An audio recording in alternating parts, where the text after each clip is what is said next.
Alright mga kapuso, sa puntong ito, makibalita tayo kay Susan na nasa University of the East. Susan.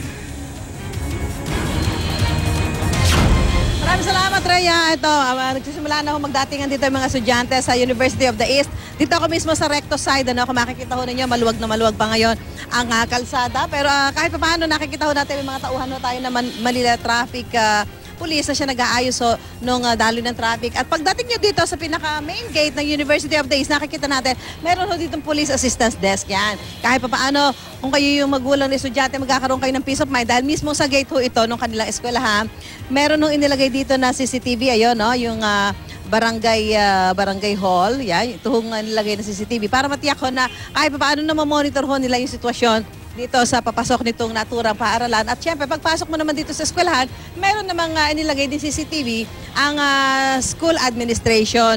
At pagpasok ko dito, yung mga estudyante ho, ang sistema dito, top end ko ba sir dito, yung pagpasok ng mga estudyante? Kumbaga, yung kanilang ID ba, ginagano nyo lang or ini-inspection nyo pa?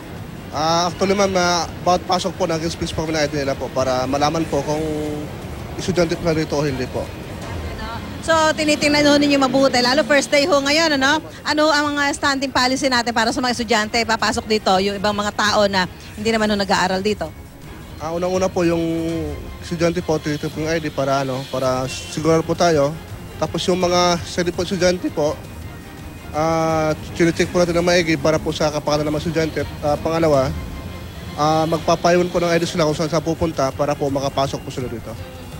Yun ho, para matiyak nila ang seguridad ng mga mag-aaral. Ang nakakatuwa ho dito, sa malaking tulong ho sa inyo, ito may dumating na isang police mobile ng MPD. Malaking bagay ho na nakakatulong ho doon sa pag-secure nyo sa mga estudyante sa kanilang kaligtasan. Yung meron ho kayong police assistance desk?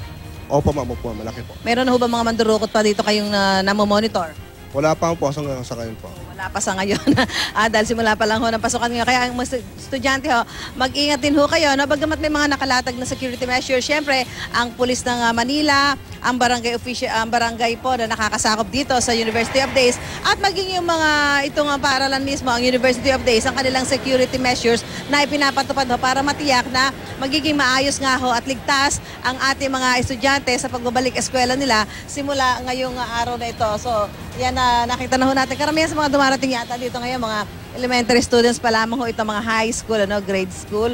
Ayan, yung mga dumarating na nga ho dito at kailangan nga na dumaan sila sa pag-susuri o pag-inspeksyon nito mga security dito sa University of the East para matiyak na sila naman po ay talaga mga lehitimong estudyante ng naturang paaralan. So yan ho mga ihahatid pa ho namin mamaya yung mga sitwasyon pa rin ho dito sa bahagi ito ng University Belt. Kaugnay ho ng pabubukas ng klase ngayong araw na ito, particular na ho dito sa University of the East sa lungsod ng Maynila. Pansamantala, balik muna sa iyo, Connie. Maraming salamat, Susan Enriquez.